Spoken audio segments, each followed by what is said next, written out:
এই সুপায়ন যদি না থাকতো কি হতো ভেবে দেখেছো? আমি তোমার ছাড়া থাকতে পারতাম না আনন্দী, থাকতে পারতাম না। আদি আমি না এখন একদম সুস্থ হয়ে গেছি জানো তো। দেখো আমি একদম সুস্থ আছি। আমি এমন কিছু করব না যাতে নন্দিনী ব্যানার্জির মাথা খারাপ হয়ে যায় আর উনি নিজের মুখে স্বীকার করতে বাধ্য হবেন যে এই সমস্ত কাজ উনি করেছেন। এই সুপায়ন যদি না থাকতো কি হতো ভেবে দেখেছো? আমি তোমার ছাড়া থাকতে পারতাম না আনন্দী, থাকতে পারতাম না। বলছি কি আগে কাজের কথাটা সেরে নি আদি। আদি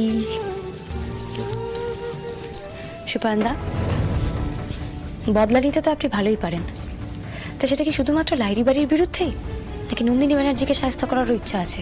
আমি বেঁচে আছি শুধু এই ইচ্ছেটা পূরণ করবার জন্য। বেশ তো, তাহলে ডিল। ডিল।